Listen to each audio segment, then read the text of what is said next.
Good evening and welcome to Flat Earth United.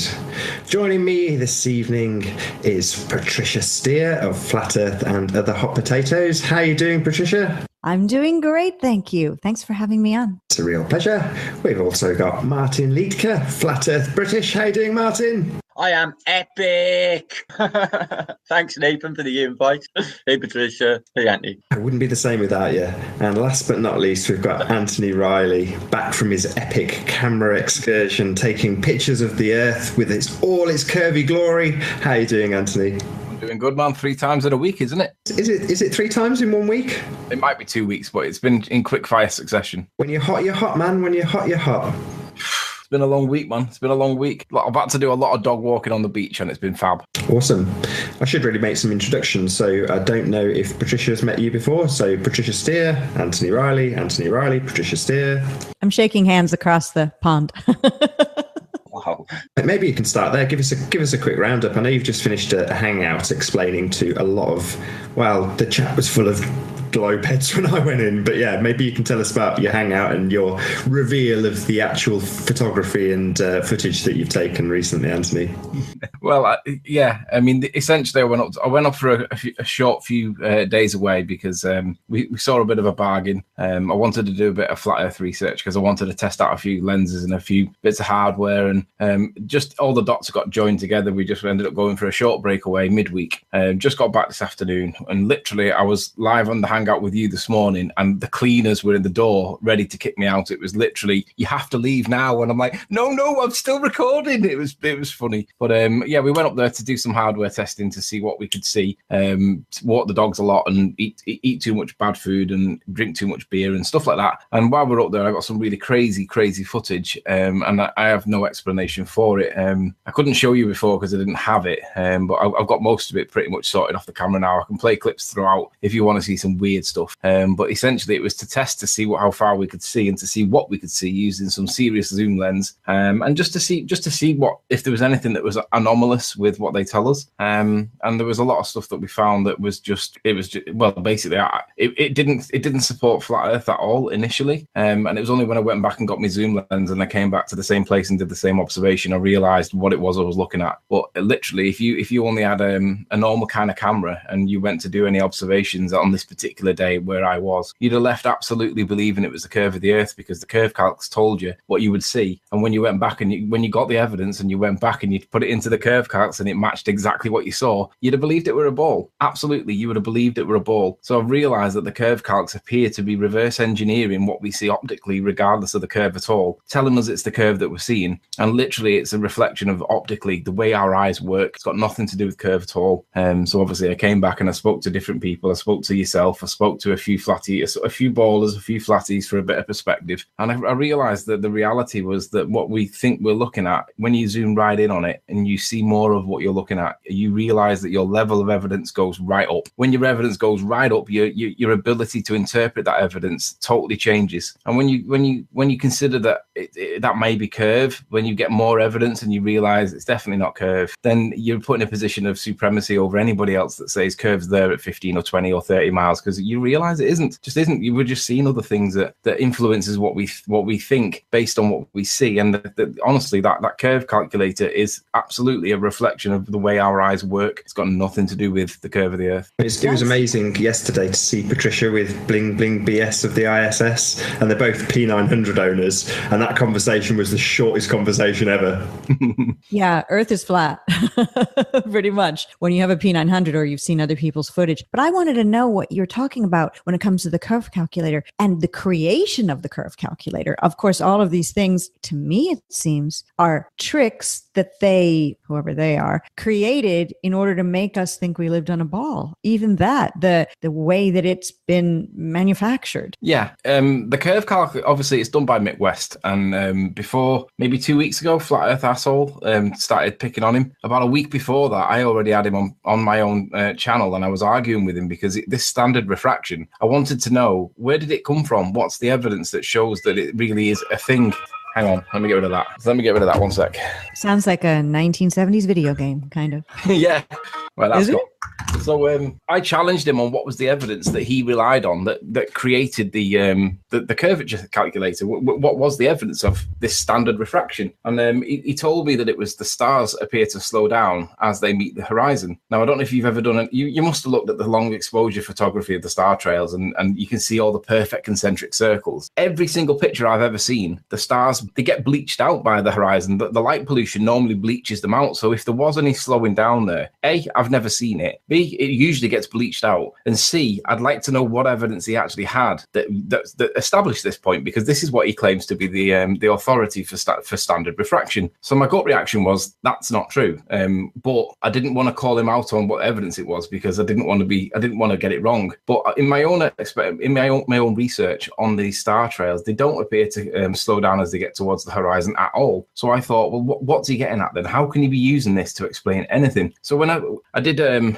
observation recently, and basically it was over water, and in the foreground at 5 miles away we had turbines, and the turbines we know how far away they are. We did the observation at low tide and then repeated it in exactly the same position at high tide, and what it showed was when you have the turbine, you had the tide of the water at one point on the shaft, on the you know, the vertical part, it was right at the bottom, and then 5 miles away where the turbine sits, you saw the water was higher up the shaft, but there was something else in the background at 30 miles away that I was focusing on, and I hadn't realized the correlation between the turbines in the foreground against the object in the background that I was looking at. And it was only when we got home and started cross-analyzing all the evidence, we realized that we had the same image at high tide as we did at low tide. And when you overlay the two of them, you realize that all that's happening is when you have the water in the foreground rising up the turbines, it's drowning out the thing in the background. So I had a challenge with a physicist on the channel about what effect would the rising tide have on a ball Earth. It didn't match the evidence that I had. He accepted it didn't match the evidence that I had. He then started making more adjustments, and I said, look, all you're doing is fudging the maths to make it match the evidence. I said, you're cheating. I said, your ball Earth maths should be right from the off, because they know this thing with precision. He said, well, you know, we've just got to do a little bit of adjustments. But the reality was, the conclusion was, the effect on the ball Earth of the tide at high tide and at low tide was minimal. But in real life, the effects were significant, because we now had a vertical aspect to the pictures that we were looking at. So I'm thinking, standard refraction then, this isn't right, because essentially, A, there's no adjustment made for tides in the standard refraction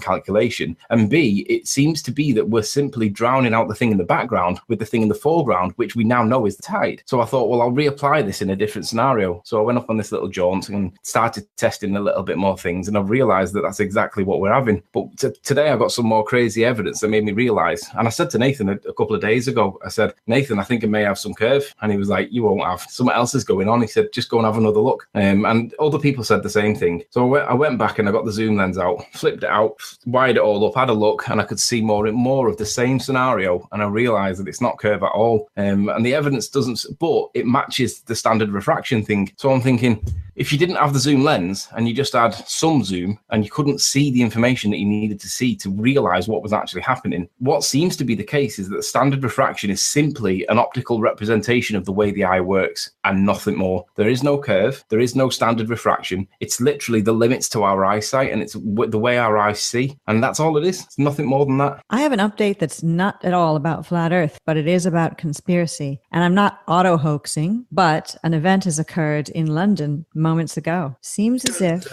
London Bridge has been... a van attack. I got on it. Yeah, a van has hit a bunch of people on London Bridge in central London. Good. I said I'd give it 3 days, and it came out in 2. That's too much. That's twice I called it. That's really insane. They say that the van was driven by a man traveling at about 50 miles per hour. He hit 2 people in front and 3 behind, 5 or 6 being treated for injuries, and severely injured people, and that sort of thing. Now, it could be completely legit and totally real, but I mean, people do hit people. Accidents do happen. It happened outside here, Patricia. 4 people got killed outside my house here 3 years ago. But when it's something like a landmark like London Bridge, that makes you... That's the alarm that went off in my head, London Bridge. And it could be nothing. Accidents happen on London Bridge, but That's what happens when you are a conspiracy Not realist. the most camera centre on Earth. No, there's more cameras in that area than any other area. They would know everything's coming in and out. Really, you pull over to check your A to Z map, and they will be on you in an instant. That's how closed down that area is. I can assure you of that. So whatever happened there is going to be legit then. Yeah, probably not fake, not a hoax or false flag. What a handy spot though. So nobody can photograph it then if it's on a bridge because there's no buildings towering over it with hundreds of people in there with camera phones. So how handy is that? Yeah, that's true. If you're going to do something, doing it in the most public place possible, like a Ariana Grande concert arena or on London Bridge is what you'd want to do. Twin Towers, because the chances of being caught. Here's what I've always thought. I've never shoplifted, but I've always thought shoplifting is easy if you just grab the thing and walk out like you own it. But when you have to be sneaky and look around, that's when you get caught. And if they do events in a really super public place, it's almost like nobody's paying any attention. They're paying attention to what they're doing or their cell phones. No. This is a fake, Patricia. I'm sorry. Any narrative run by, I know so. Any narrative that's run by all media outlets, identical, is a scam. That's a sign. So you've got Daily Express, the Daily Star, the Mirror, the Independent, the Daily Mail, and the Sky News, all running identical, and it only happened 34 minutes ago. Really? Yeah. Knife attack after car mounts pavement, 20 injured again, 20. This is just alarm bell straight away. It's an empty bridge. You can see an empty London Bridge there. Nothing happening. It's really weird. It's immediately on Fox News. So, but then again, it's hit the States already. Wow. Yeah, that's how I found out about it. I mean, it was. Sorry, stupid me. Yeah, 3 minutes after it occurred, it's on Fox News. But 34 minutes, every newspaper like this. But if you think about it as a non-conspiratorial person, that's what news is supposed to do. If it bleeds, it leads. Get that story on the front page or on the TV right away. This is our lead story. Yeah, it makes sense that that's what they'd be covering. I mean, we don't know if it's real or not, but it is of note, something to keep an eye on. Totally sorry that I brought this up, but I know other people are probably looking into it, and we'd be remiss in not mentioning that it's happening. Hope everyone's okay if it's legit. And if it's fake, I hope the people who bust hoaxes will be on it and tear it apart, like PK and Richie from Boston and Russian Vids and all the rest. We'll see. Well, that grandee went into a hospital in Manchester, surprised, because there's going to be a huge benefit concert tomorrow for the people of Manchester with Coldplay and, Grundy, Katy Perry. Wow. So she went to the hospital to visit this, and they're showing you, they're going around with the cameras, and they said this child had a serious back injury. And then they show a photograph of her with the girl sitting up with her arms around her neck, and she's doing this really posy lip thing, like so false. But this kid they just told you this girl had a back injury. Would she be sitting up having a hug? Maybe I'm wrong, but it's just, the whole thing just stinks. Honest to God, this has been a massive PR operation. You should see the size of the stadium concert they got set up in such a short space.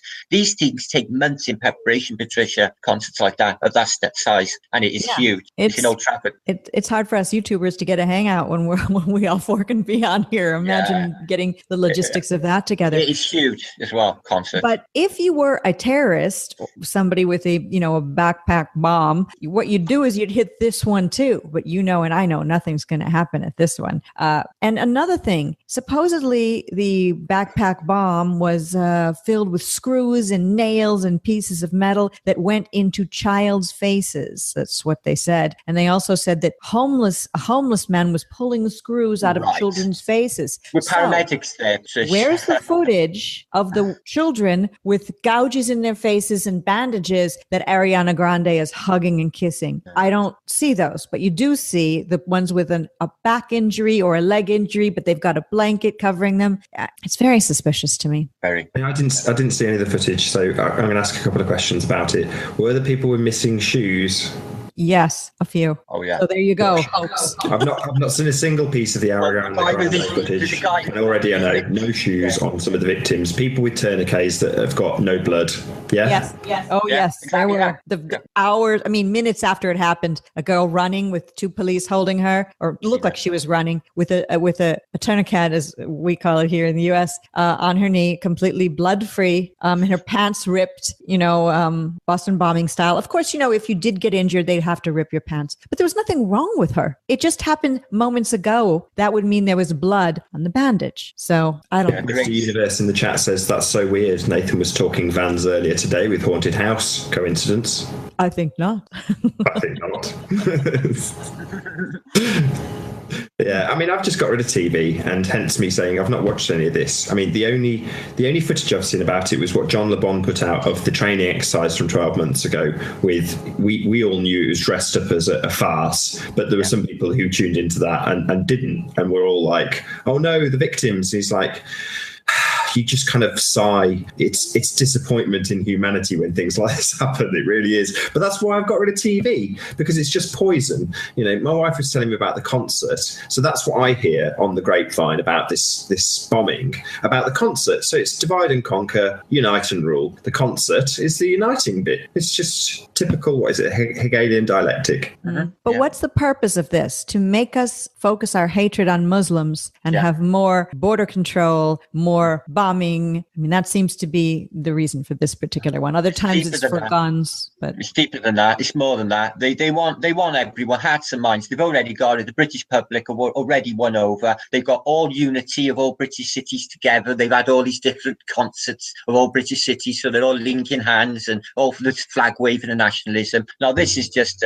tantamount to war, drums banging. They want to go in and invade somewhere. Is what's happening, Patricia. And the last time was 9/11 for the Gulf Wars, both of them, and Afghanistan, and they're just doing the same thing again. So the next time they go pour their troops in and a load of money into some poor nation or whatever they're up to next, that will be no problem with the British public. Nobody wants to go to war, you see. They're frightened of basically not people getting killed or their own, frightened of an empty pocket. Our finances being affected is the only reason. Okay? Well, I actually think they're trying to do it to erode our own civil liberties, as they put it in America. I think that they just want to literally dominate and control us absolutely, and not allow us the freedoms that we're supposed to have in the name of security. Because I think they want to make us all fight with each other for no reason. They're hyping up a lot of aggression and hate. And if you watch it, you do get your segments of crazy people, but you get your segments of crazy people in anything, flat earth or anything. They're just literally trying to turn the people on the people so that the state can go in and control it and make themselves to be the heroes. They're creating boogeymen that don't even exist, in my opinion. Mm-hmm. They create the chaos and they bring in the order. It's exactly the dialectic play. Totalitarian tiptoe. I think I see that at play here. It's really scary that no one sees this, we see this, of course, and we're not specially high functioning intellects or anything.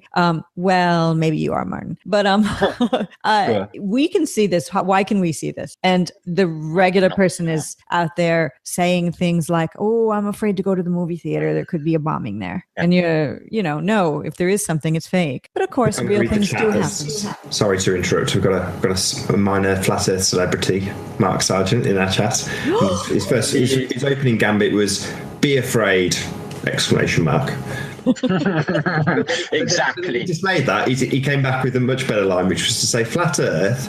Let's quote him properly. Let's just scroll back up and see what he exactly said. Sorry. Really funny. Flat Earth is the fear killer. He's not wrong. No, he's not wrong. Yep, very true. All I'm fears are all gone that I used to have. It's given me a whole new perspective to think about real things like where are we? And really. Even the fear of death is gone because of Flat Earth. How's that for a leap of faith? Because it doesn't mean about, the Christian belief of heaven and all of that. I'm just talking about, I know I'm more than I thought I was before Flat Earth. And I know we all are more than we're not just what they call meat suits, and that aside from the fact of asteroids and meteors and alien invasions and these other boogeymans and also, or boogeymen, all these other, these hoax events, all these other things. I'm not afraid of any of that anymore. Yes, of course you could be at a restaurant and someone comes in with a gun and robs the place. These things could still happen, or you could be in a car accident, or that stuff can be real that happens. But these major events, no. Even after Boston bombing, that was before Flat Earth for me. I was not believing in that stuff. And I think I said to a friend, and I've even said it on the air here a few times, I'll only believe one of those events is real if my own leg gets blown off. So, well, I'm not wishing it on myself, but what I'm saying is the people in Boston bombing, from what we've been able to determine, I don't mean we, I mean the others who investigate, were already, were missing limbs. So these things aren't real. And yeah, it's a fear killer. I feel so much better after Flat Earth. Me too. Hurrah for Flat Earth.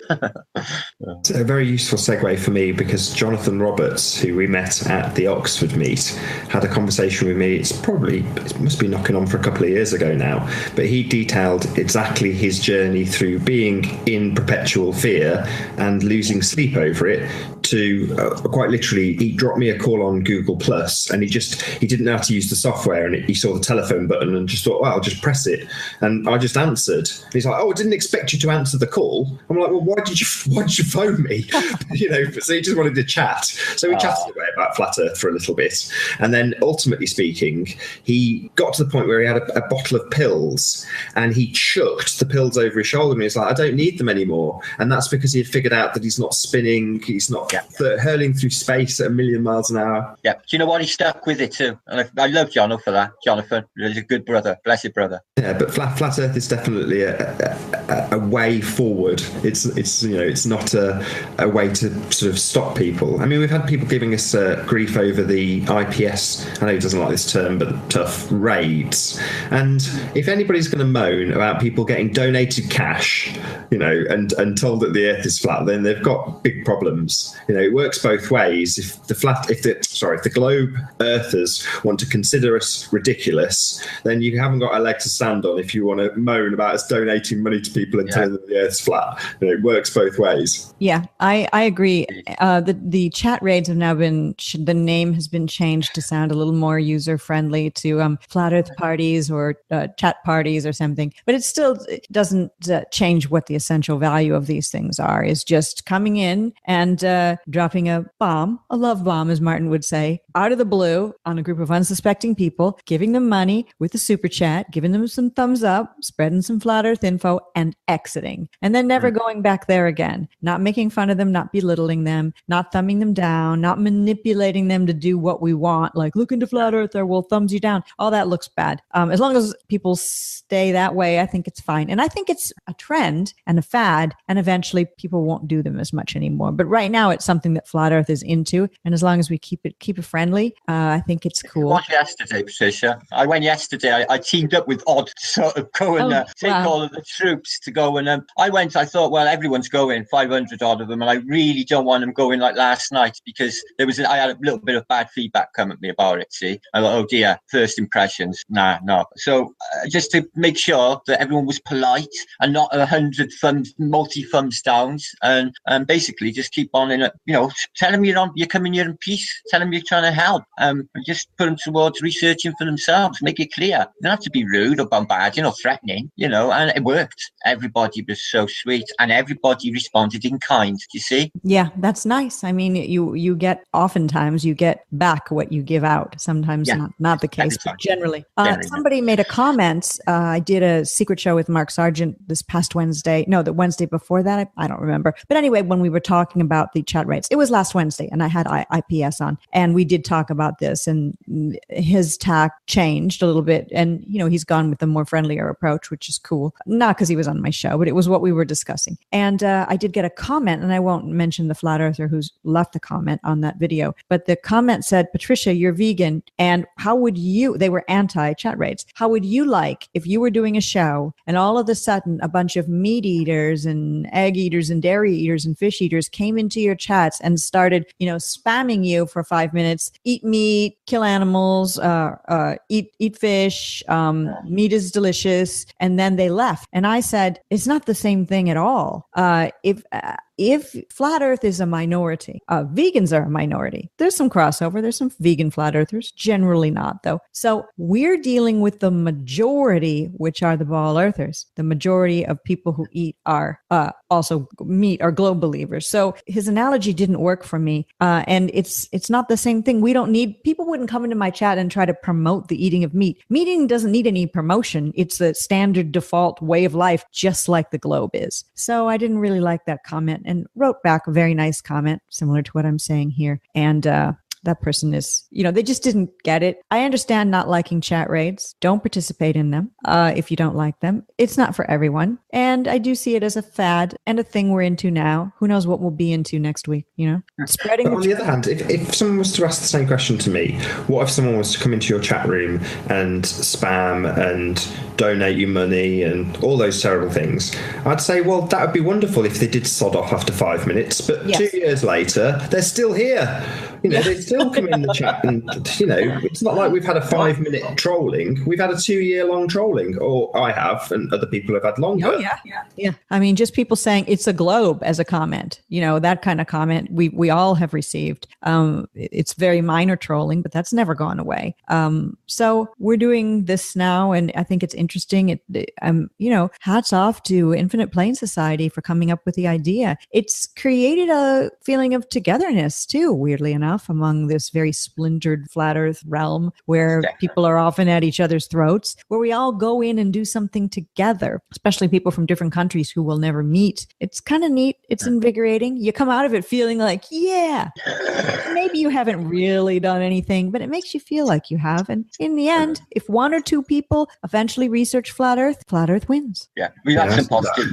There was one boy, I don't know whether you've seen him. He was a young English boy, only 20 years of age. And we all basically put into chat and sent him to Odd's channel. And he actually got to speak to Odd on the channel. And he said, wow, this is mind blowing. He basically told all his people, look, if that many people are going to turn up in my chat saying the earth is flat, I'm afraid I'm going to have to look into it. Okay. They can't all be fools. And he literally said, I'm definitely going to look into this. Thanks anyway. That was really brilliant. Thanks for the multi-thumbs up. And off you went. 100% success on that one, I would say. That's the best way to get rid of us. No, he was really nice, actually. He was. No, but I'm being dead serious. If he's absolutely right. If enough people have got the inclination to go along to a random person's chat because they're playing Minecraft and go, do you realise you've been entirely deceived? It's like, I absolutely believe that. I'm not doing it to troll. I'm doing it because I see it as a service to them. I see it as me waking them up. Now, people might bang their, whatevers and go, that's just nonsense. You're telling lies. We get that all day anyway. It's like, for the one guy that might actually research it, if he researches it and goes, you know what? It's absolutely a globe. I've looked at it. I've been through the flat earth stuff. You go, well, good for you. It's confirmed what was a belief for you before. Now you feel like you've confirmed it. That won't be the case. They'll come along, they'll look and they'll see what we see because it's there for everyone to see. It's out my window every day of my life. I agree, but some people feel they've researched flat earth like Bill Nye, and they say things like, well, it can't be flat. Ships go over the horizon, proving that he hasn't researched flat earth. But he says that on a massive platform, indoctrinating people who now will never look into it because, well, Bill Nye said ships go over the horizon, the curve of the earth. So, it must be true because I saw it on TV. Is it true that Neil deGrasse Tyson didn't actually know the curve count, the curvature drop? The 8 inches per mile squared? I think that is true. That's fantastic. But then again, I hate to say it, but why would he need to know that? No one's really talked about curve calculations, I think, till we came along. I don't remember it even ever being discussed back when I thought I lived on a globe. Yeah, and he's a theoretical physicist. Right, but it's wrong, isn't it? You're right. Why would an astrophysicist need to know about the curve calculation? Exactly. But on the other hand, how wrong is that? He knows about the outgassing on Titan, but he doesn't know about the curve calculation. Yeah, it's funny. Who would need to know about it would be surveyors, people who build things, architects. They would need to know. They don't bother looking at it. It's nominal. They don't need to use it. So, and everything's built as if we live on a flat plane because guess what? We do. Yeah. So sweet, guys. I'm going to bring it over to the namesake of this, the title of this hangout. So this is about UK Mixer. And so far, I've been out to all over the place. I've met Martin in Cardiff, met in Oxford, we went to Hereford, all over the place. Leicester for the space meet, that was the most recent. That was good fun. But the one that I want to do next, I don't know when. Hopefully, we'll figure that out by the end of this show. But where I definitely do know, and I only decided this today, where it's going to be is here in Leamington, Royal Leamington Spa, Warwickshire, because, and this is kind of why I live here, or lived in kind of past tense. When I was a rep, it was extremely handy to get anywhere in a couple of hours in England.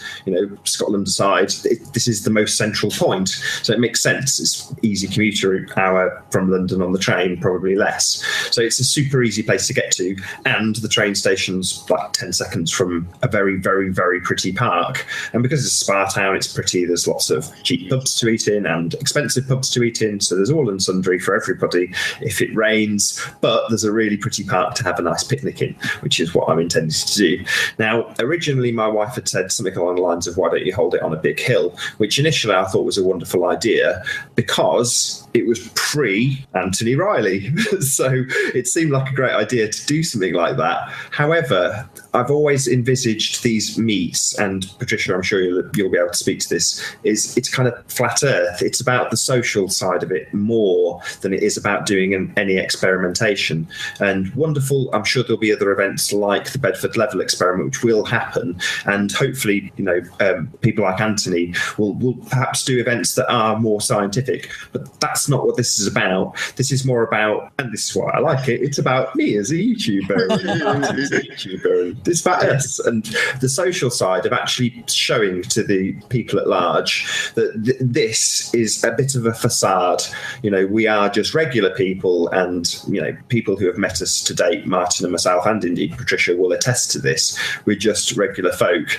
That said, maybe this is where I shall lead the conversation next. Some people meet you and are very pleasant and endearing in person, and then very quickly turn against you afterwards. Don't know if we want to talk about that here, but maybe we do. Who knows? But yeah, so just around that little blurb out, where we will be meeting is here, Warwickshire, because it's where I live, and I've travelled out, but it's a nice place. It's a good spot to meet. Plus, if nobody comes, I can just go and have a pint and then go home. I saw when you did your video around the holiday time, when you had the lights in Leamington Spa being turned on for Christmas, and it was very charming, very pretty, and it looks like a really nice town. So when are you thinking of doing it? Because the reason that I'm on here is I was thinking I might want to come. Now, I went to the Oxford meetup back in June of 2016, and that was an awesome event. Some events that came after it may not have been so great for me, but I'm still willing to go to another event in the UK. Yes, that would be epic, Patricia. That would be so cool. So do you know when you're planning on doing it? Well, that's exactly why you're here, because I put out feelers for a few people to get in touch and say, if you're keen, come on. And you and Martin got in touch, and so did Anthony. So that's why you're here. So really, we're kind of the co-organisers now. So it's kind of down to us to figure out when.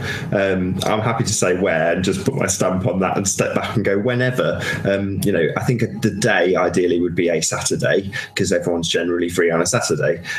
So yes, I think a Saturday sometime between now and a couple of months' time, any time in between, whenever suits you as you're here, because you're travelling the furthest. So it might be the case that we work the dates around you, Patricia. I'm more than happy to hand when over to you. Okay, so that's not really fair. I want everybody to be a part of it, plus the people that you might be wanting to invite. My concern is just one person, but I am going to my niece's wedding, which is in the end of August. And I'm having a flat earth mixer of my own, which will be flat earth bowling, which is going to be fun in Michigan. I'm going to be in Michigan for my niece's wedding anyway, so I figured I'd use the opportunity to reach out to Michiganders, because I lived there for high school years. And so I'm going to be doing that in August. But September, I'll be free as well. So I might be free in July. But this month, June, I'm actually going to Michigan at the end of this month. I'm throwing my niece a pre-wedding brunch for all the girls. So 2 Michigan Should trips. should we say July? Yeah, I'm good with that, Cool. definitely. I Sooner the think, better. but I leave it to everyone else. I would say July or September, but July at least will be warm. September might be where you are. September, iffy. you've got the conference coming up. You'll be prepping for that, Oh. surely. Right. Well, that's still a ways. That's in November. So I'm saying July, cool, September, cool, or whenever. The other people. What do you think, Anthony? Do you need to have your passport to get to Leamington Spa? Oh, you might. Yes, you do. Yes. You're never going to please everybody with no matter what arrangements you make. I think you're better off just make your arrangements, stick to it, and don't change it no matter what. It is what it is. If people can go, do go, want to go, they'll go. So I'll go. And people turn up in the summer, definitely. There was a bunch of people at the Oxford one, and Nathan, you were basically the one who put that together, and a really good crowd showed up, and fun was had by all. The scenery was pretty, the weather was lovely. That was June. I don't know UK weather as well as I know American weather. I don't know if you guys heard about 5 minutes ago. I'm in Houston, Texas. Massive thunder rolling outside. It sounded like what you would call 10-pin bowling. We just call bowling. A ball being thrown down a wooden lane. I'm like, can you hear that? I guess my mic's not that sensitive, but it's pretty cool. I love thunderstorms. Me too. It's nice. So you set it up before, Nathan, and you did a great job putting it together, and contingency plan for going to a pub, and people came and brought their food and shared, and it was cool. So pretty much a similar thing, a social event. Yeah, I mean, the only thing that I didn't like about Oxford, and it was good and it was bad, was that we had to walk some distance from the meeting spot to where we actually went, which is why I thought, everything I wanted about where I wanted was kind of contained here, because if you're on the train, you get off the train, you walk, 100 yards round a few bends, 2 turns, and then there's a massive church and a park, and it's all very pretty, lots of white buildings, but by the park there's like 24 pubs and restaurants and everything else should it rain, and there's various other things in the local vicinity. If people get bored after an hour, there's various other things like Warwick Castle and lots of other touristy type attractions that people disappear to afterwards. Same with Kenilworth. In other words, within a couple of miles of the location there's other things to do if people get bored of just talking flat earth in a park. But I think from going by Oxford, that was actually the nicest part. So we met up at the Radford Camera, is that right? I think I'm saying that right.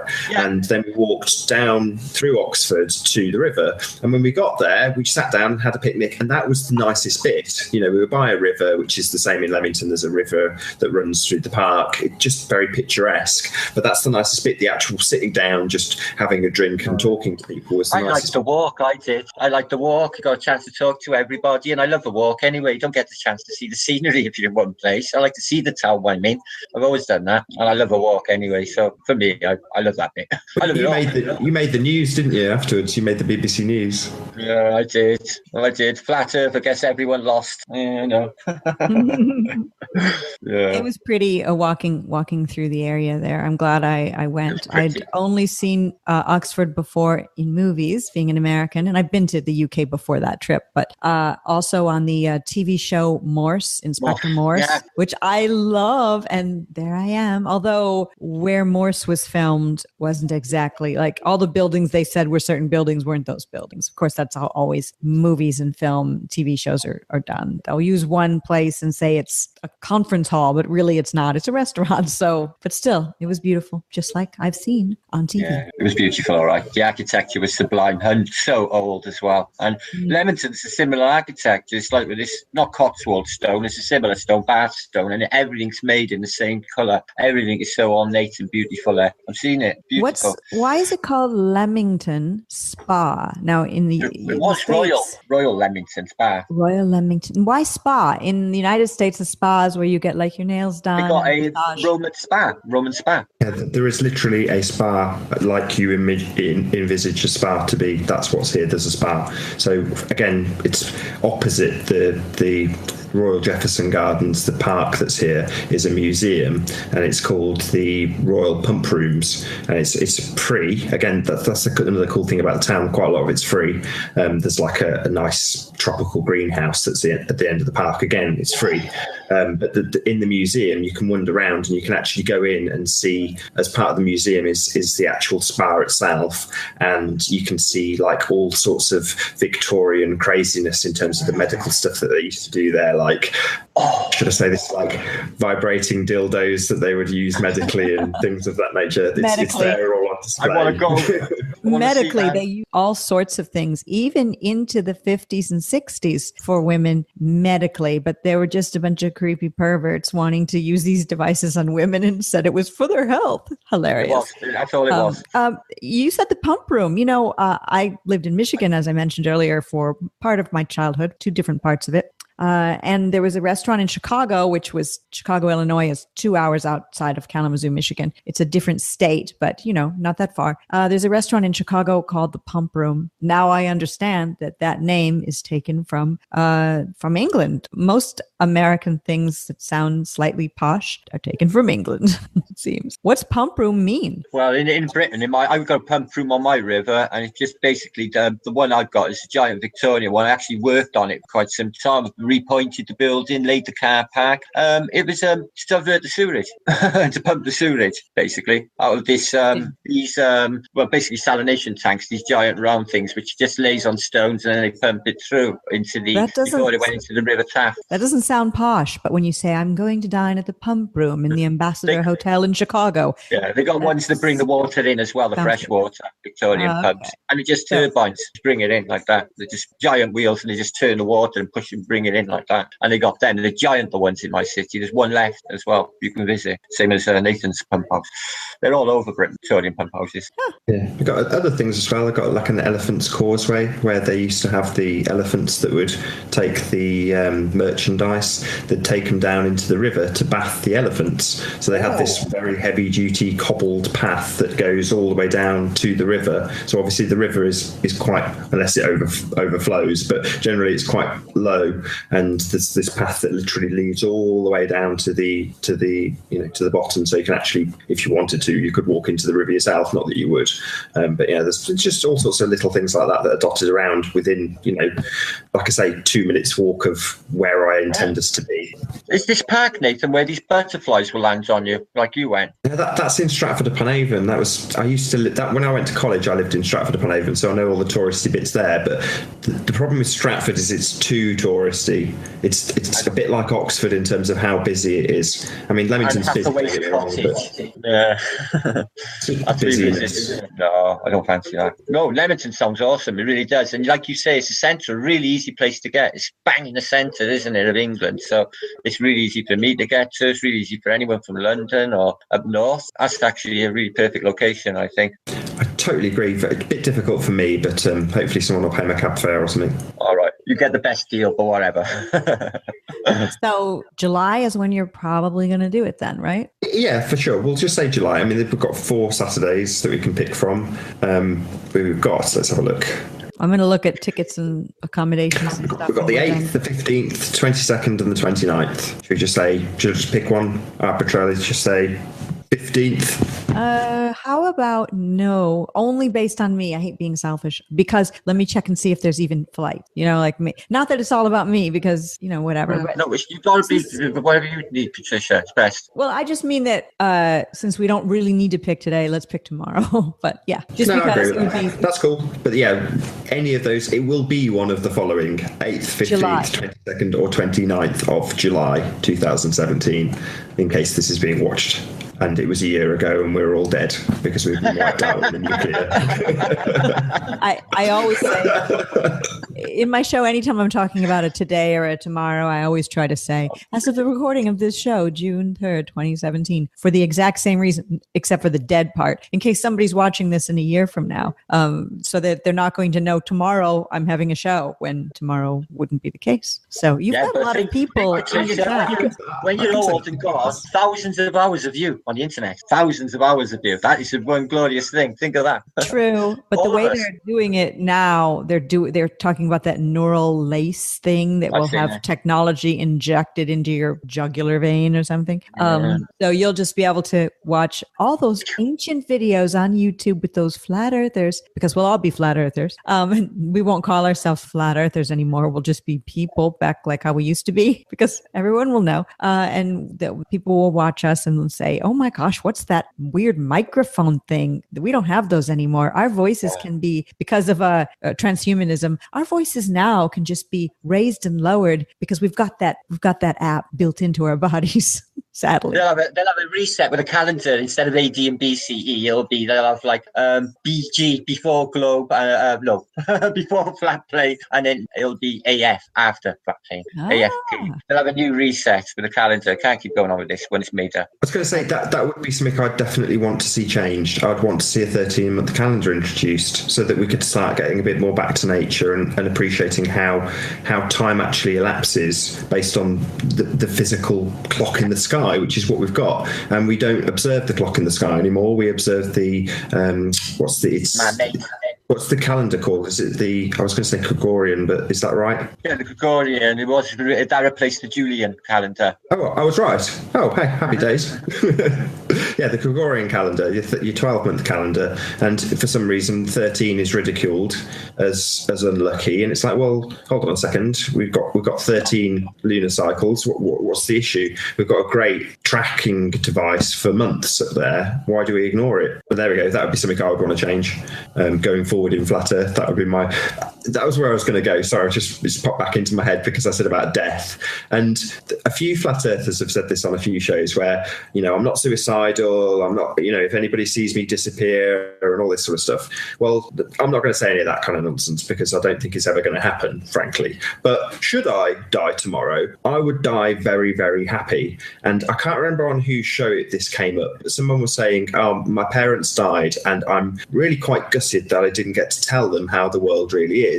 And I rejoice in the fact that I'm lucky enough to have my grandmother still alive, hanging on in there. But, I've discussed this at length with my parents. They disagree on some parts of it and agree. But the fact that I've been able to have that discord makes me very, very happy. I don't want to die tomorrow, but if I was hit by a bus, I wouldn't be dying going, oh my God, if only I'd have done this. I'm pretty content in the things I've done. I'm not worried about my bills and about the Manchester bombing. And as Mark Sargent said earlier, we have been freed by flat Earth. It's a wonderful sensation. Yeah. Thank you, Mark. And just if you don't want to die, just stay off London Bridge basically and avoid vans. I would want a copyright, Nathan. What is it? Is it on the news? Yeah, it's not looking good at all. Poison, mate. Just chuck it out the window, your TV. I know. It's not mine. She watches it. I don't watch it. It's just right. I got this wall here. Can't see it. I guess you don't have to buy a license, Nathan, no? No, I cancelled my license yes. a little under a month ago. It officially ends. So technically, I could watch. Not that I can, but if I had a TV, I could watch it. If you know what I mean. But in 3 days' time. So my TV license, it was surprisingly easy. And to be perfectly honest, I remember it being easy last time. Well, not so easy, but easy-ish. I had to jump through a couple of hoops. This time, no hoops. They said just, if you download anything from iTunes, iPlayer, then you'll get fined £1,000 if you're caught. Don't watch any TV, £1,000 fine if you're caught. That's it. Your TV license ends. They offered to send me a refund for the time not used. So I was like, okay, yeah, great. Send it. We don't have licensing like that here in the States at all. Just pay for the BBC, Patricia, and that is it. That's all it pays for. It's just one channel. Yeah, we got all them hundreds. No, it's two. It's BBC Two as well. Oh yeah, and all BBC, network. Yeah. The main benefit is that we don't get loads of adverts. You guys get adverts galore. This is true. Oh yeah, true. I've been in hotels in London before where there's TV, and somebody I've been with, an ex-boyfriend in the Matrix would watch, turn the TV on, and I did notice that. I remember before Flat Earth, you have a lot less commercials here. Yeah. then. Funny. And Yeah, you can get indoctrinated and brainwashed without the interruption of any sort of commercial enterprise. Wonderful. exactly. The Globe, sponsored by Satan.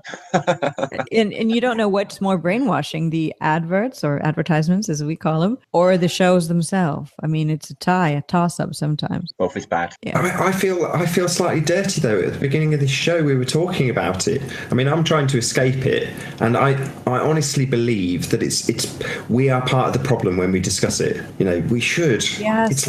It's a psychopathic control system, and the way to deal with anything psychopathic never changes. Right. You know, no contact.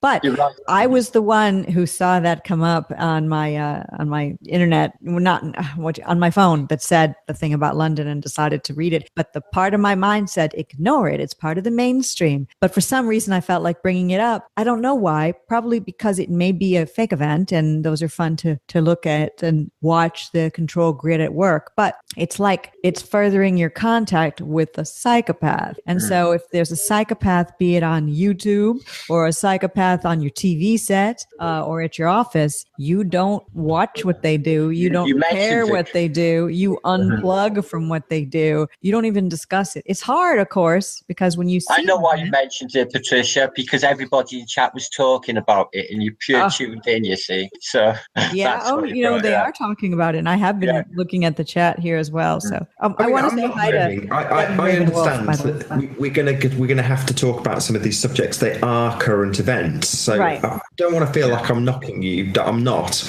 but it's still good to actually illustrate what has just happened and how it affects us. Because going forward, I hope that genuinely does happen. I genuinely think that people should turn their back on TV completely. And no, we're taking baby steps. Maybe I'm a bit more extreme than others, but you don't have TV, do you, Patricia? No, I don't. I have a flat screen for movies I would choose to watch on my own. They have programming in them too, but their entertainment value or informative value will trump the programming, and I'm aware of the programming, so I'm not just mindlessly watching and flipping channels. So no, I haven't had TV or TV service or internet cable, whatever you want to call it, service for years. And the only time I find myself actually watching TV is if I am in a store paying for something and they have one up there, and every time I say, how long has that been there, to the person, and they'll say, oh, we just put it in, or oh, it's been there for 4 years. And I say, why do you have it? And they never have a real answer. It's in bars, probably because people will watch a sporting event in a bar, but it's just, I think it ruins the aesthetics of a restaurant or any sort of establishment to have a big, ugly, basically one eye there just staring out blankly. And when you're eating with people in a social environment or at a restaurant bar, they distract you from the conversation with the real person. You can see, and you can't help it, even if you're awake like we are, your eye will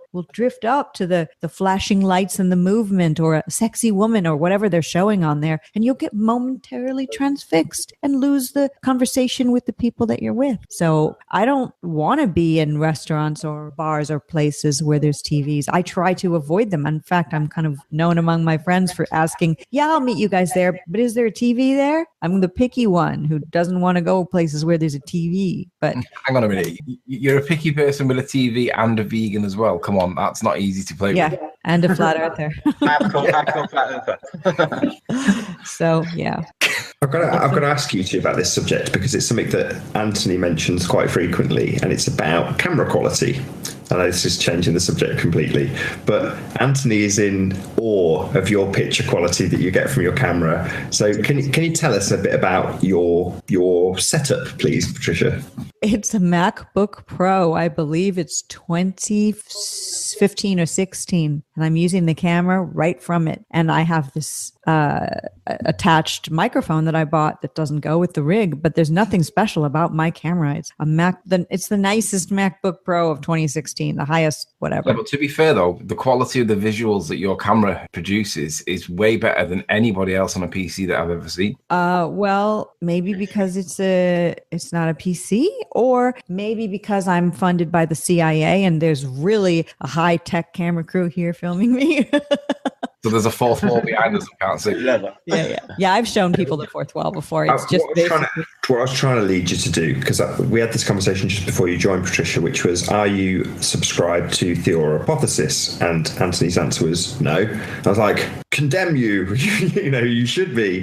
But he goes on and on and on about lighting and how important it is. And even if you've got a poor quality camera, you can achieve great things with good lighting. Yes. My lighting, when I originally started on YouTube in 2015, I lived in an apartment. Now I'm in a house. And I started off my first couple shows with Stars Are Souls, actually, with no microphone. And it sounded kind of hollow and echoey because I had wood floors and high ceilings. And I'm in a house now with wood floors and high ceilings. But my lighting there in that house was accidentally awesome. I did nothing to the lighting. I just turned on and went. You can look back at one of my first videos. It's totally perfectly lit accidentally. Then when I moved to this house, the walls are a light gray color. And it looked horrible for some reason. And I tried using some of the same light fixtures, the same type, and it wasn't working. And I was on with Nathan on Skype, and he was helping me move the light to the left, move it to the right. And we spent maybe a couple days trying to come up with the right lighting to replicate what I accidentally came up with just by having a table lamp that was near my desk in my old place. Pre-Flat Earth, I had that. So I do have 3 lights here. They're not professional lights at all. They're 2 table lamps and a floor lamp. Yeah, but it's table lamp, floor lamp. It's the quality of the actual picture that's dead crisp that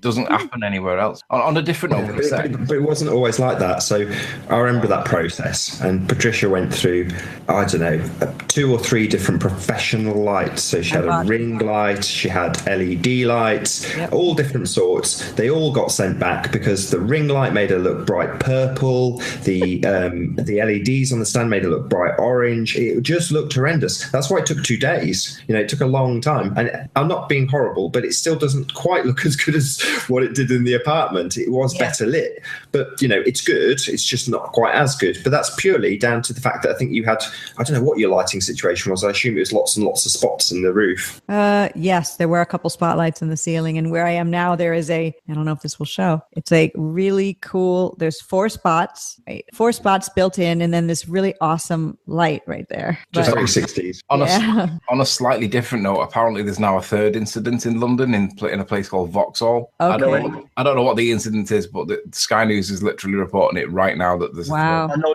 London Bridge, it takes you into Vauxhall. No, but there's a separate incident, a 3rd incident. Well, I can see it now. I'm watching it. Yeah. Right. It's funny because it's gunfire as well. Morrissey, I've got the Smiths here, has an album called Vauxhall and I. It's also a car. So it is. Yeah, they're saying there's gunfire now as well. Yeah. This is something. Something. Let's not talk about it in the let's not give it any more news than it's worthy. You bang on there, Anthony. No, whatever it is, let's just collectively hope that no people are being really hurt. Yeah, that's right. Whilst we're sharing all our stuff, there's my microphone. Hi, Nathan. Oh. It looks more like something else. What? Oh wow, that's a cool one. That's my microphone. To keep that slightly off because it's I'm not like you two, because you two have them on display and I don't like that. Well, it does block off my face. To be honest, I don't like having it on display. I think it looks ugly. Mine. I think mine's so cool looking. I love it. I just have a normal desk lamp, literally just like a normal desk lamp, and just shine it. Normal lamps too. Just put it just behind me. Your lighting's good. It is good, Anthony. It looks really cool. Mm-hmm. No, that's bollocks. He's got a 4K camera that cost him 130 quid. Yeah. Well, is it? No, 180 quid. It's the Brio. It's the Logitech. £180 his camera cost. It wasn't worth it. But I wanted. Do you know what it was, Patricia? I used to watch you, and I used to. When I first come into Flat Earth, I don't remember what you were like originally, but I used to look at you and I used to think, why do you look so crisp and clear, and everybody else is just looking like shit? So I used to not watch you because it was like it was camera envy. Literally, it was camera envy. Yeah, I had that when I first came out. People saying, "How is her set? It's a stage. It's a set. It's not real. It's too perfect." And I'm like, no, it's just it's just a studio I made out of a den, and this is a studio I made out of a bedroom. It's an office, really. It makes you look better than what your setup actually suggests, because it was like, how can I get that without spending a lot of money? And then I saw Logitech brought. Go on. Well, I was saying is that I know that Martin and Nathan have met me in real life. I don't know if this is what I look like in real life or not, but I think that it's fairly representative of what I'm like in real life. But people have said, oh, you should see her in real life, she's a man. Well, like, okay.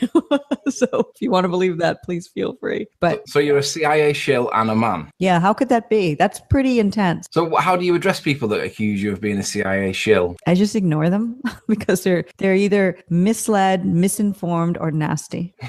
I have, it's funny because I put my videos out and they maybe say, for example, 9 minutes long, right? And before they even get to the 5th minute, there's like 3 dislikes straight away. And it's what? Who are those? That's standard. YouTube give you them. Yeah.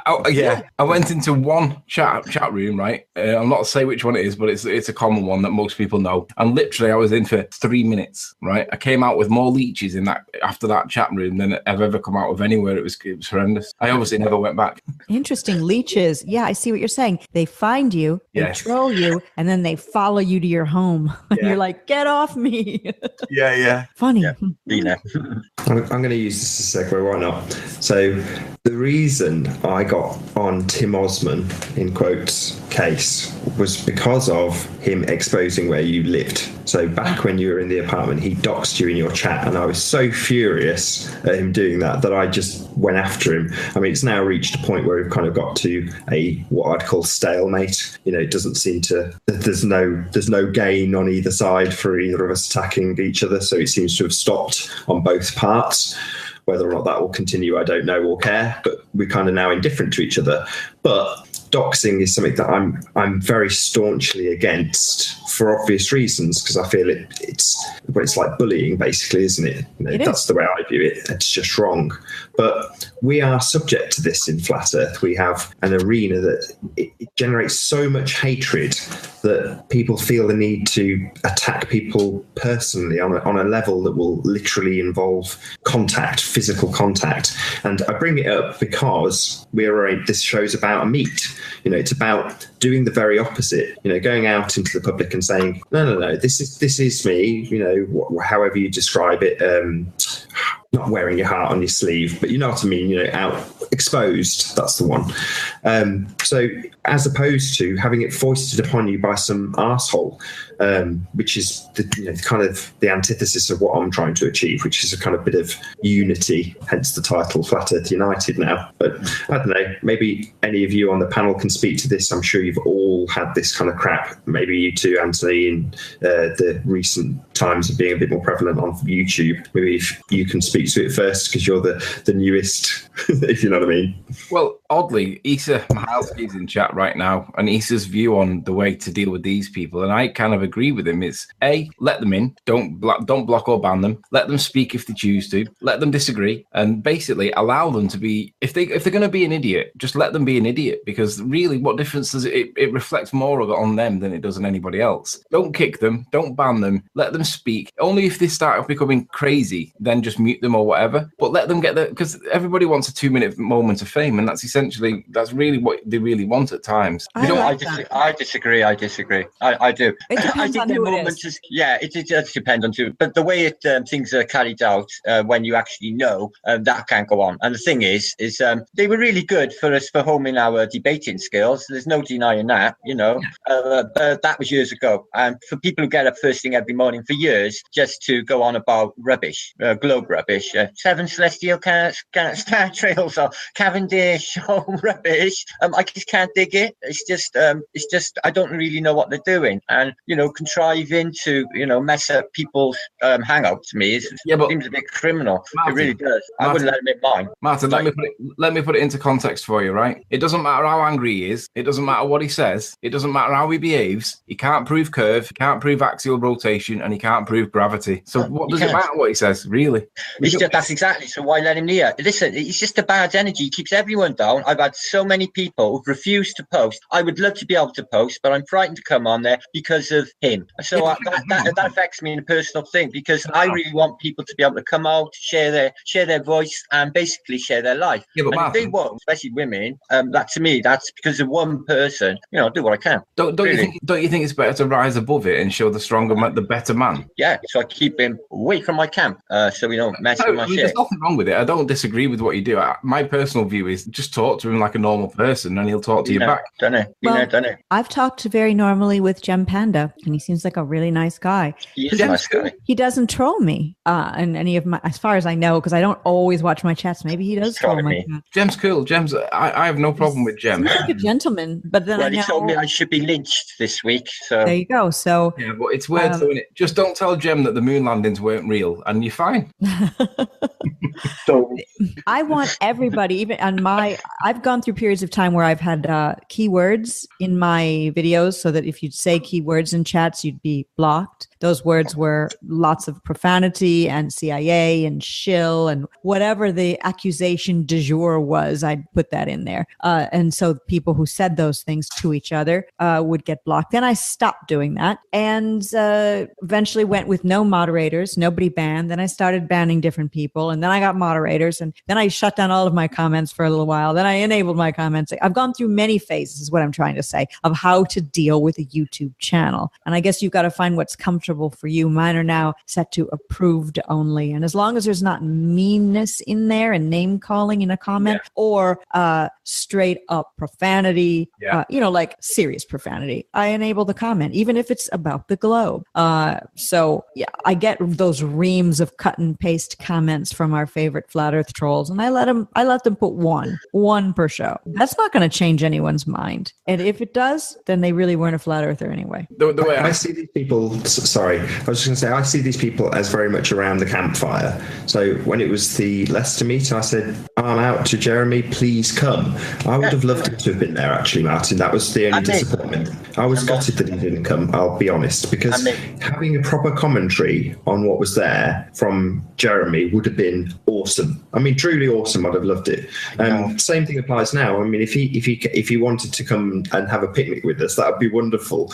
I know it would be cordial. You know, there wouldn't be any rows. It just wouldn't be like, I know it wouldn't. Unless you brought up the moon, in which case it would rapidly descend into chaos. He's welcome anytime, Jeremy. He knows that. Really is. Do you know, it was funny with Jem the other night. We were having a discussion about the actual moon and the evidence that supports it. Because to be fair, I'd not seen a lot of the evidence that goes in favour of the moon landings. And Jeremy's doing a video on the moon landings with evidence. And if I'd never seen anything against the moon landings and I only saw his video in favour of it, it's dead persuasive. And I said that to him. It's really persuasive. I don't agree with it. I don't accept it. But nonetheless, it is persuasive. Anyway, we got into a debate or a disagreement, or it wasn't an argument, but he was arguing with somebody, and I said something, he said something back. And when he said something back, I didn't say a single word. I just started laughing, no smiling. It was like a Chester cat smile. And he went absolutely ballistic because he could see I was laughing at him. And he went mad. And in the end, I had to say to him, Jem, don't take it personal, man. You believe what you believe. I believe what I believe. None of us really know, let's be honest. I mean, it doesn't matter how much you think you know. We don't really know.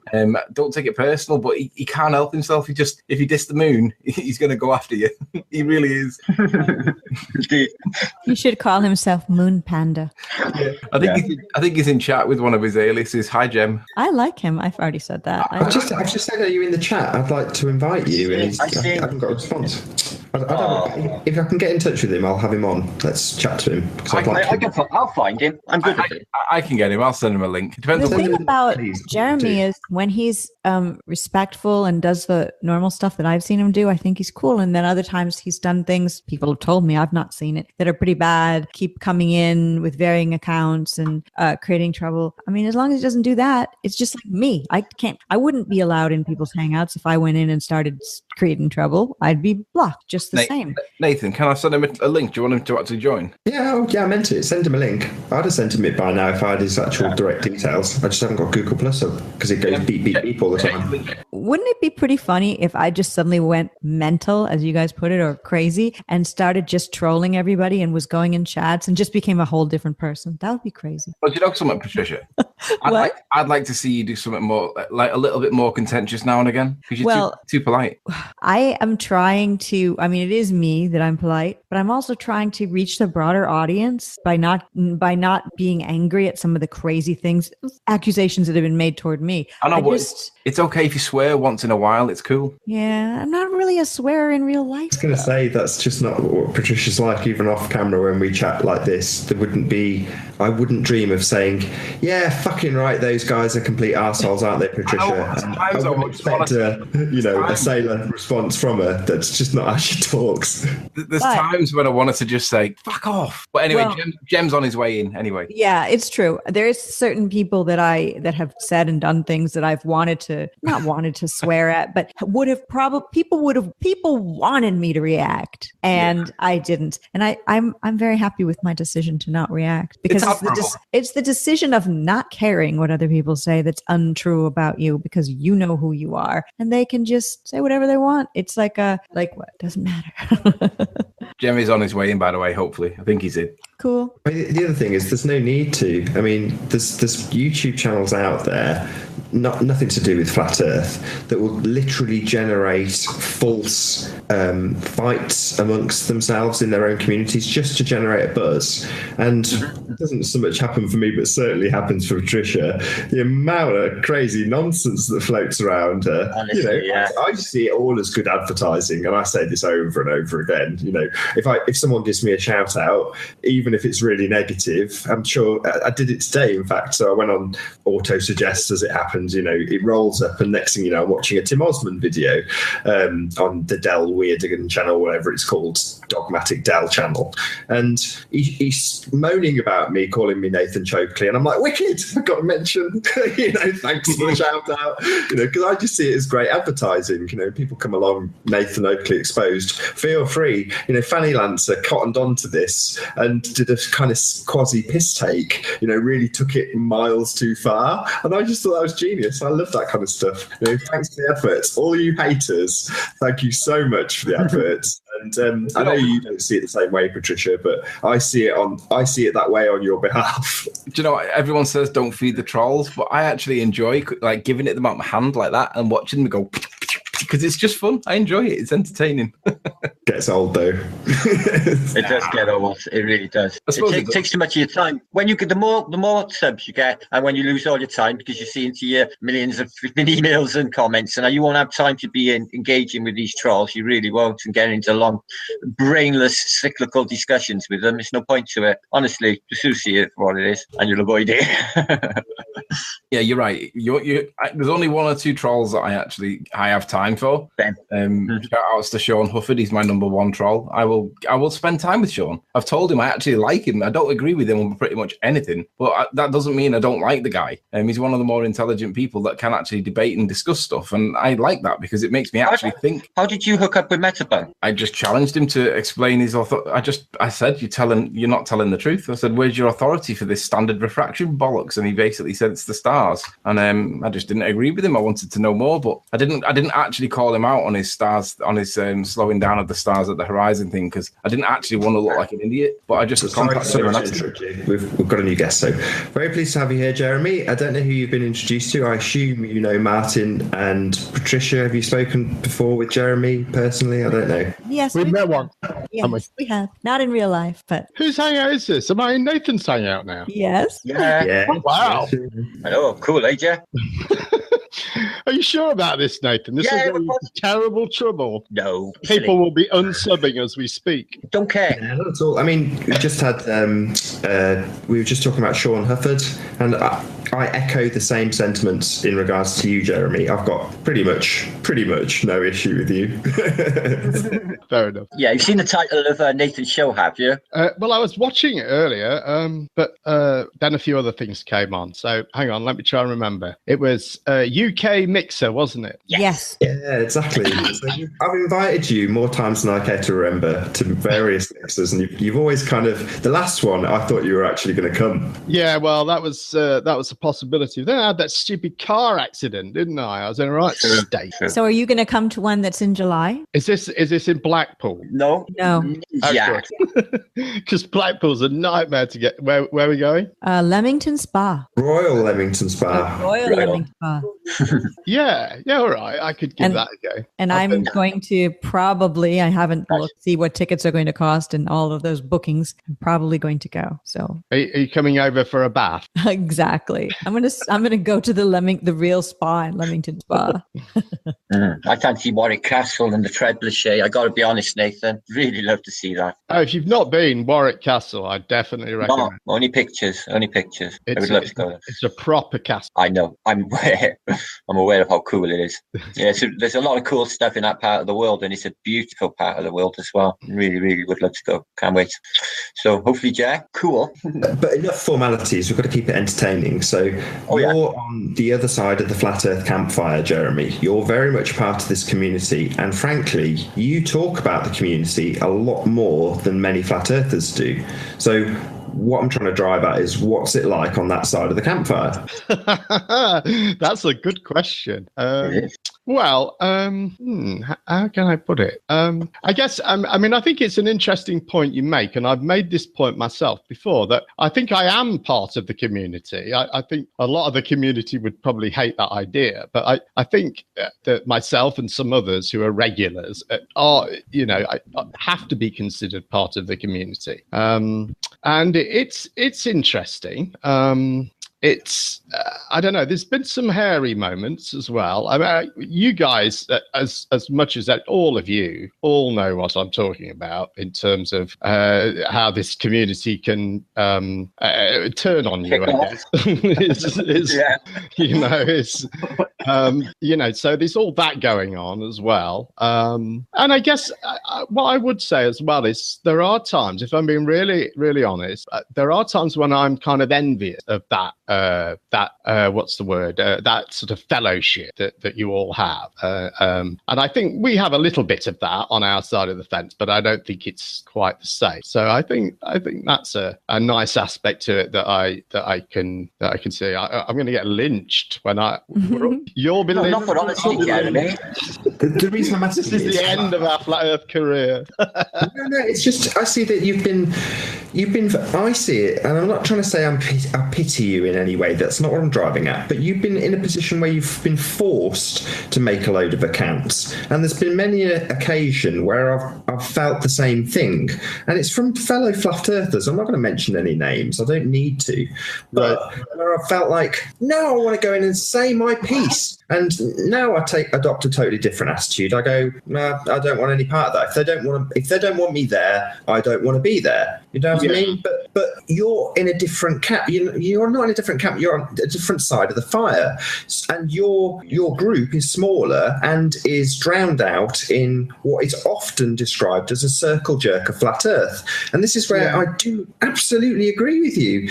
Without the detractors, the amount of nonsense that I would potentially be spurting if it wasn't for people like yourself, it goes, it just doesn't bear thinking about. Yeah, I think that's true. I think that really, I don't think the flat Earth community can rely upon itself to keep itself in check on those those sort of facty type things. And I think you do need some of us here to wave the scientific paper or whatever it may be at you and say, hold on a minute, that's not right. So, but at the same time, I kind of get it, because I think that how I see it is that it seemed to me that one of the first and still the most prominent person taking on flat earthers was Red's Rhetoric, and he had his sort of style of doing things, which we all know and love or hate, and that kind of set the bar for everyone else, if you like. It seemed to give everyone else permission to finish every sentence to a flat earther with the word moron, and so I think that flat earthers are under fire, and I think they have so much of it all the time that when someone like me comes along and makes some, probably a bit silly, quite juvenile remark, but that isn't really a banning offence, I still get banned, because because they, whoever it is, they, oh God, here it comes, let's get rid of this knob before it even starts, Well, I would never ban you, Jill, never have. And I think sometimes as well, I come across a conversation and I think, well, who was it? Haunted House was on earlier, and he was chatting with Ace McLeod, and he said, he invited me in. He said, come in. And I said, well, no, not really. So I'm just going to ruin the mood if I go there. It's going to turn into an argument between me and Ace, or and it's just sometimes it's just nice just to sit and listen to people that you disagree with. Yeah, regardless of the scientific debate, you're often the voice of reason in terms of social aspects of flat Earth. So recently, and I think you're having an effect. This is why I'm keen to talk to you. You spoke out about the nature of the IPS raids, and people pricked their ears up. People went, oh yeah, hadn't thought about it like that. And that was as a direct consequence of your criticism. And at the time, I was thinking the same thing and kind of naysaying from the chat. But at the same time, I loved it. I was well into it. But it took someone like you to point it out. And now things have changed. People are going in, they're still donating money, but it's not thumbsing down. It's not telling them they're morons. And I've just said, I don't know if you noticed, I've just said in the side chat to Anthony, because you mentioned about Red's rhetoric. And I know Anthony's got a story. It was I first met Reds. When I sent him a message on a comment on a video that he'd done, and it was a genuine question. It was literally, can you explain blah blah blah? And I got a link back. I got a watch blah blah blah URL back, which I had no idea what this was. So I clicked it thinking it was the answer to the question that I was asking, and realized that I ended up in a chat with 5 or 6 Globers, and I had no idea what I was doing or how to conduct myself or whatever. And I had a microphone as I mic'd up, and literally I'd never met the guy before. I'd never met anybody in the chat before. And it was literally it was feeding time at the zoo. I was just thrown into the lion's den. To be fair to Reds, I mean, the jerk that he can be, he was a jerk. But the question that I asked, the one question I asked, I got answered. And the question I asked was, can you explain how this can possibly be if the ISS is real? And it was a photograph that I had on my phone that my friend on his telescope took of the ISS flying overhead. Okay, so I know it's a real photo, it's an authentic photo. And I went in there, and there was obviously somebody in there that actually had the 3D software that could actually get me the answer. And basically, he managed to model. I mean, if this is like the ISS kind of thing,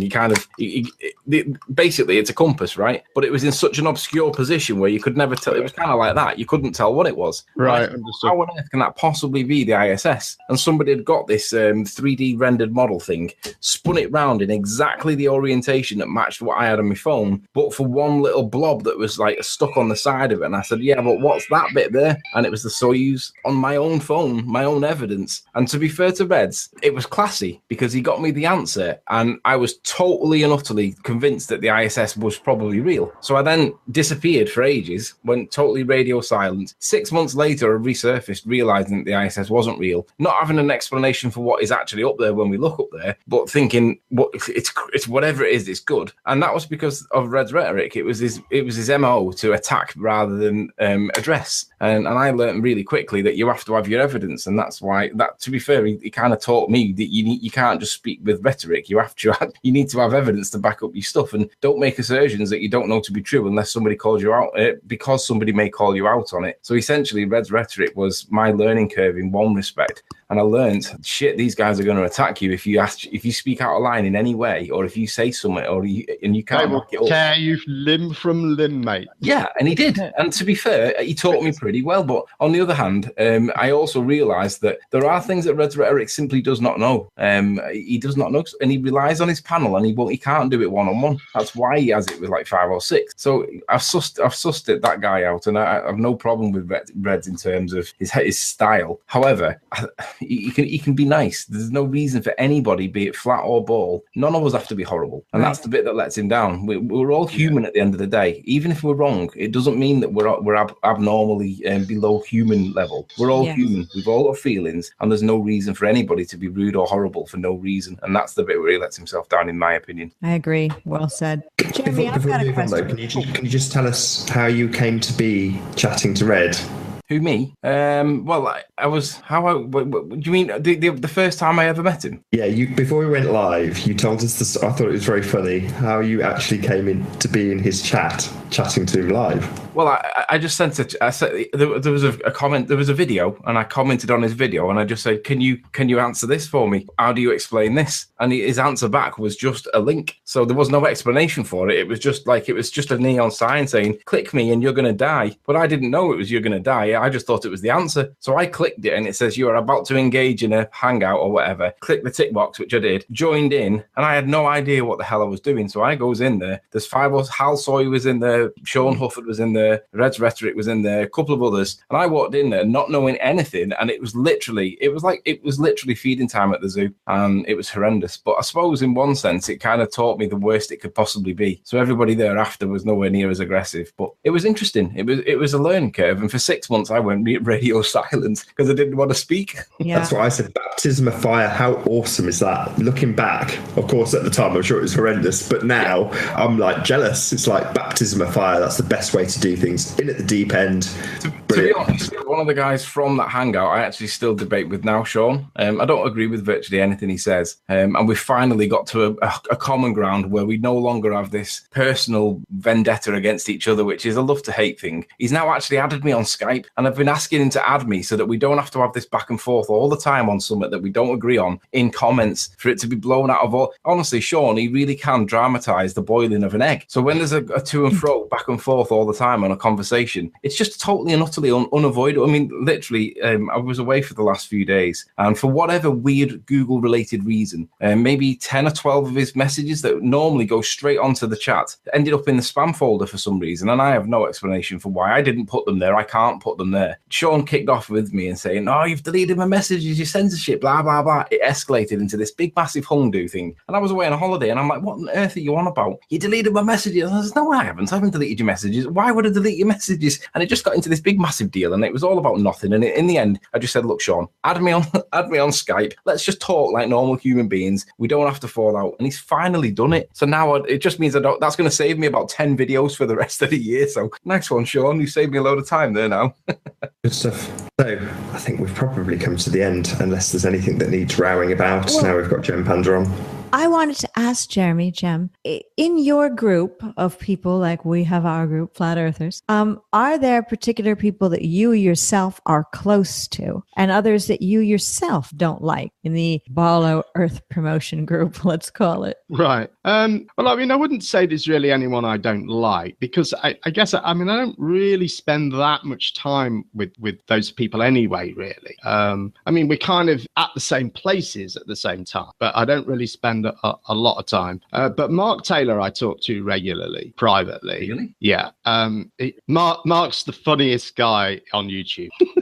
He's absolutely hilarious. He would have you in stitches, honestly. I know he's pretty vitriolic in chat, but he hates me. Mark Taylor hates me. He's absolutely hilarious. Honestly, you would get on with him. You would.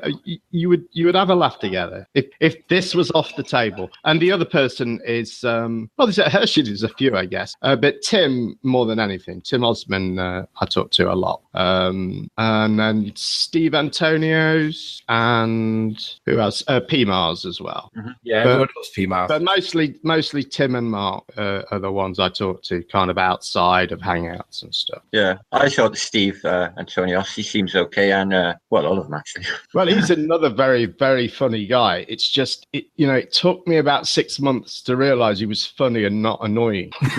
No, he's not annoying. No, he's funny. I know. What you have to do is assume that everything he's saying is a joke or is leading to a joke. I had a good night on your show with him. He was on one of your hangouts on discussion. A really funny time, and occasionally you'll pick out odd moments of seriousness, but assume it's all a joke.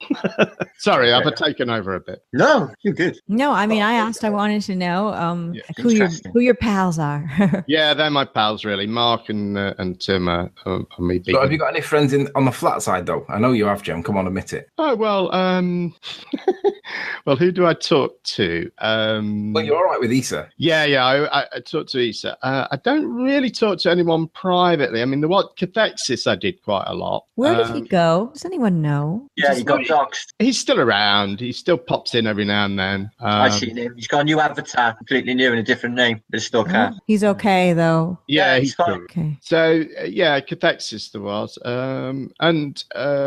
there isn't really anyone else apart from yourself, Anthony. And Well, the pleasure is mine because I actually find you endearing, and that is the word I would use. You can be annoying and you lose your temper really easily, and then just mention the moon and he just goes. I'm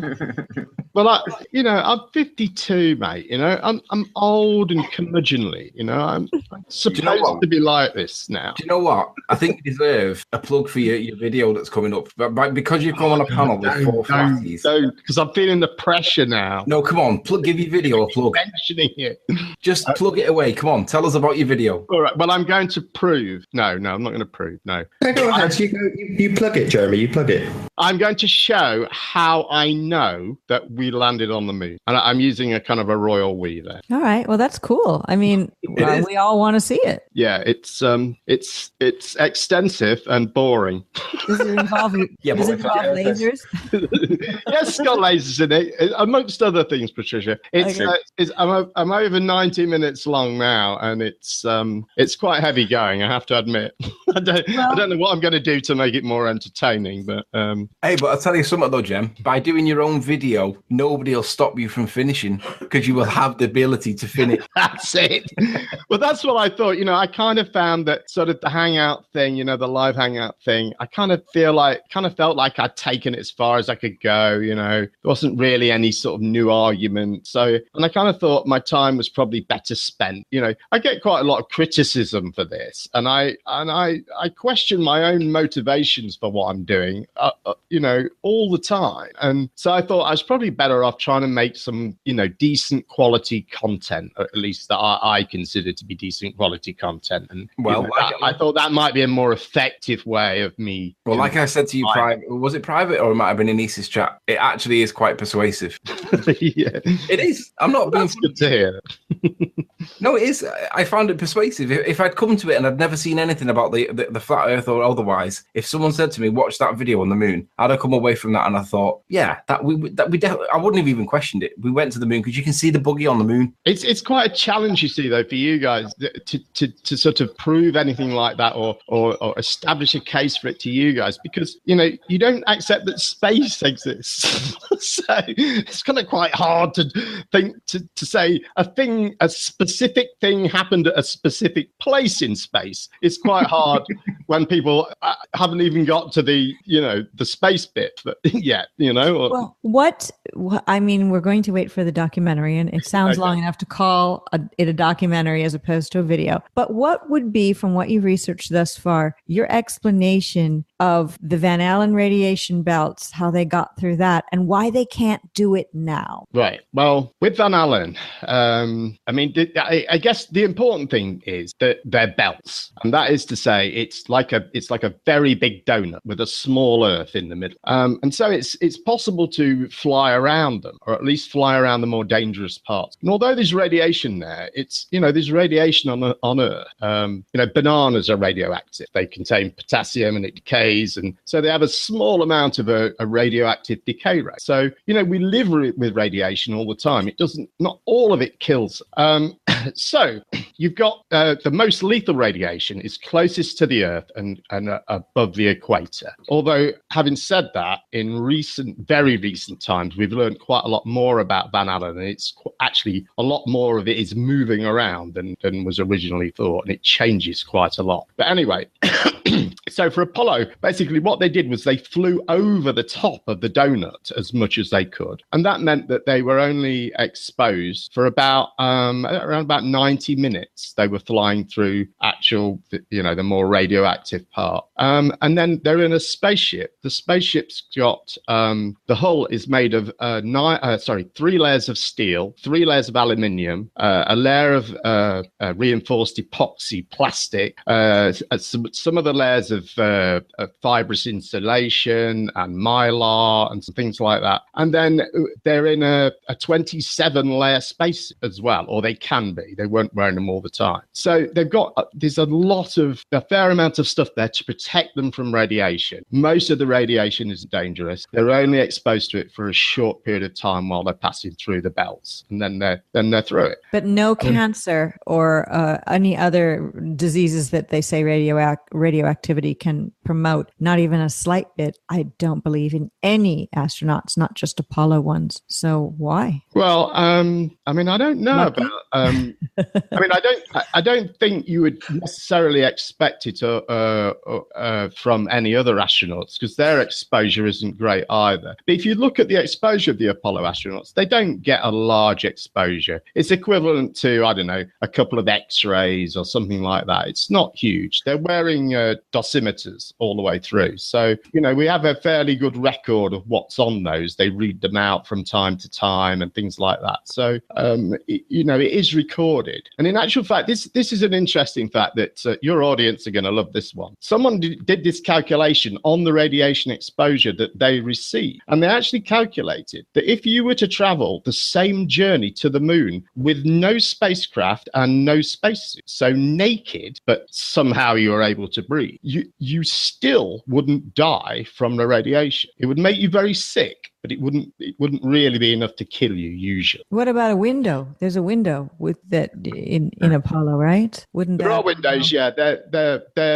I mean, they're pretty small, but yeah, there are windows. I mean, there can be some exposure, but it's limited. You can see what it is, and it's just not that big. Okay, so how about in the old days when people used to have film, and I know some people still do, in cameras, and they would go through the airport, it would always say there'd be a sign to say to remove your film before it would go through the X-ray machine because it would ruin it. If it can do that to film, what about to a human being? That's only for a couple seconds, not 90 minutes. Yeah, but they're not receiving an X-ray. Like I say, in their entire journey there and back, they're receiving the equivalent, I think, of an X-ray or maybe a couple of X-rays. It's a very limited amount of radiation. But I think really though, the thing is, I think with this argument is, I think you really have to take it at face value, because if you're going to say, because everything that we know about Van Allen, we know from NASA. Right. So, you sort of, if you're saying, well, NASA tell me there's dangerous radiation in space, you've kind of got to accept their explanation for,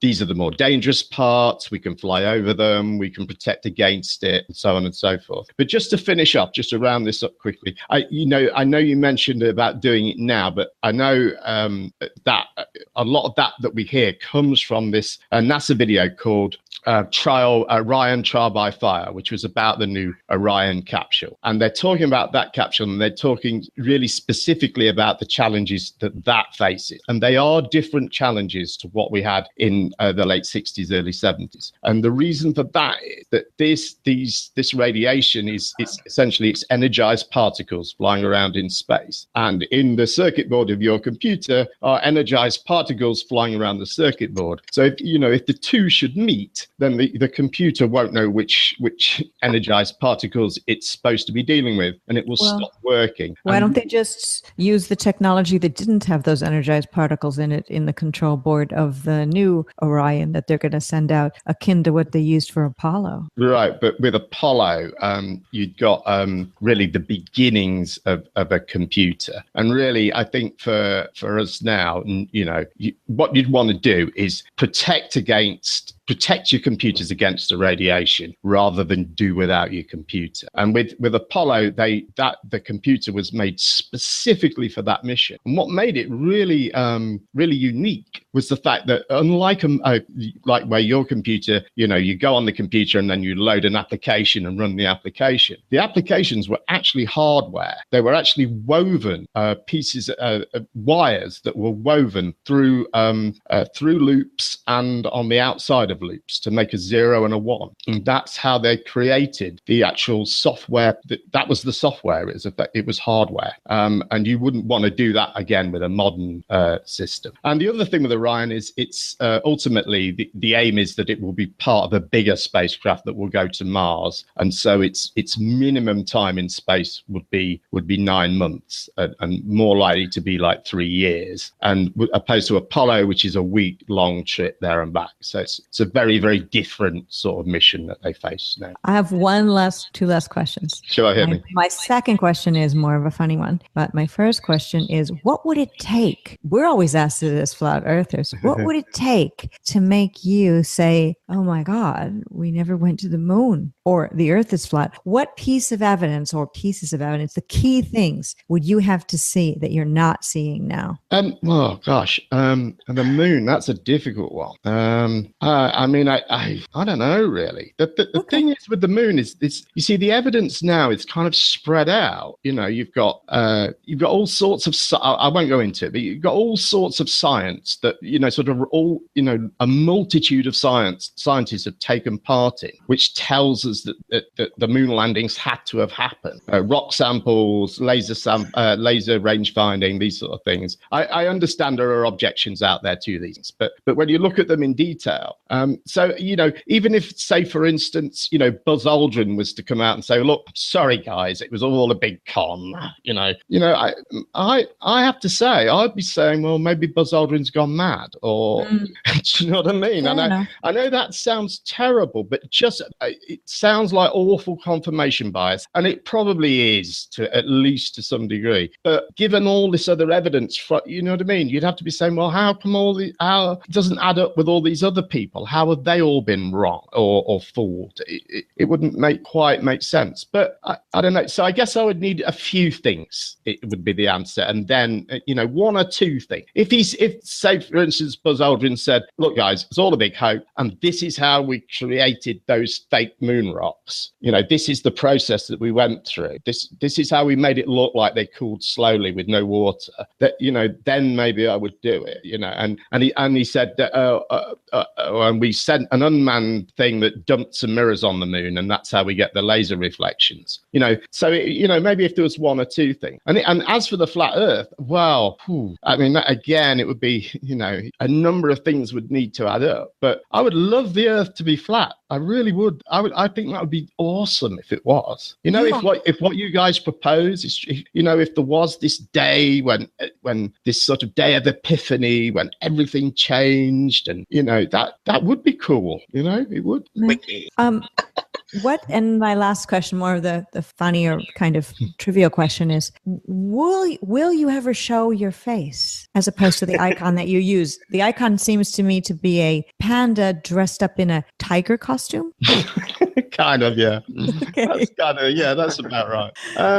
Yeah, I should do, really. You know, there's been a few times when I've been about to do it, you know, and then. How about now? And then I've seen, like, you know, Jed Skeptic's face on the arse of a chicken on Poncho's hat, you know, and I thought, oh God, you know this is what's going to happen to me, you know. But it's okay when that happens. and then a lot of the time, you know, I look terrible. Oh, Jen, you look at my place is a mess, and you know what I mean. I think, God, you know, I'm so glad I don't do the whole camera thing. Come on, Jim. Well, Come on, Jim. Get your feet off. You know, that would be a good time. You obviously keep it clean and tidy. You know, you always look great. You know, I always look like a bag of shit in real life.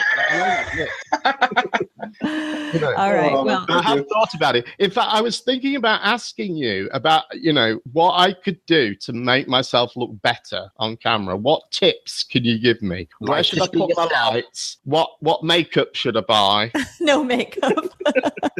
Be yourself, Jeremy. People love you for who you are in the end of the day. Just honest and yourself. That's all. You can't ask for anything more. We like you. We've never seen you. So is there a way I can have fewer chins? I would like to. None of these things matter. No one's face is perfect. All of us have All of us are imperfect in our looks. But some faces are less perfect than others. You know? Okay.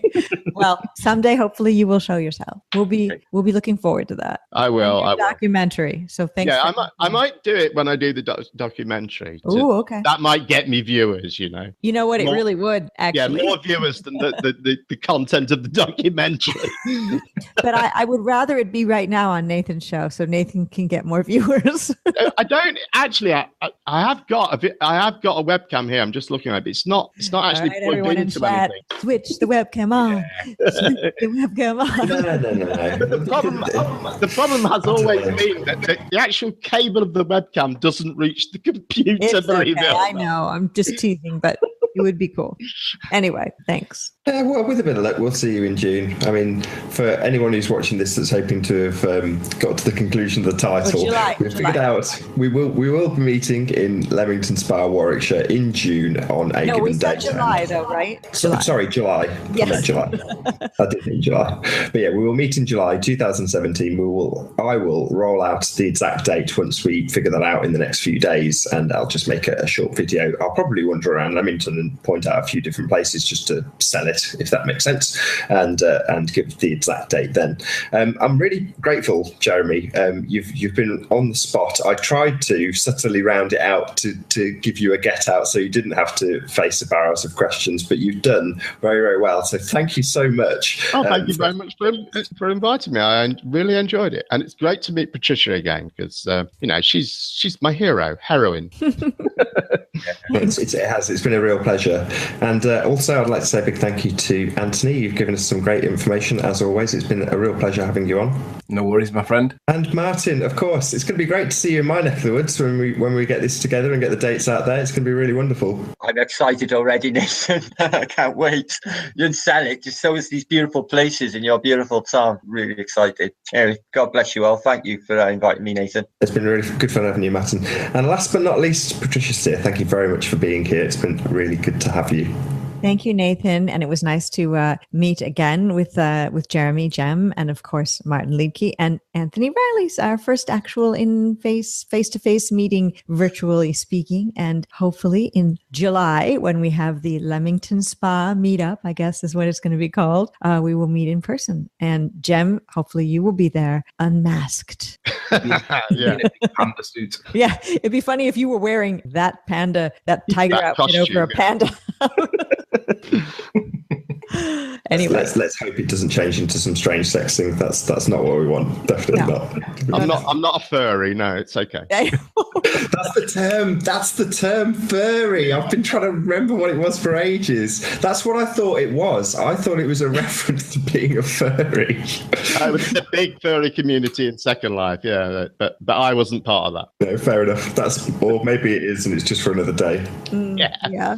Not. And with that, I'm going to say a massive thank you, last of all, to all of the people who have joined us live in the chat. It's been absolutely fantastic. You've been all very well behaved. Be sure to like, subscribe, and share this video once it's uploaded. Comment below. I've been Nathan Oakley. I will see you all in the next video.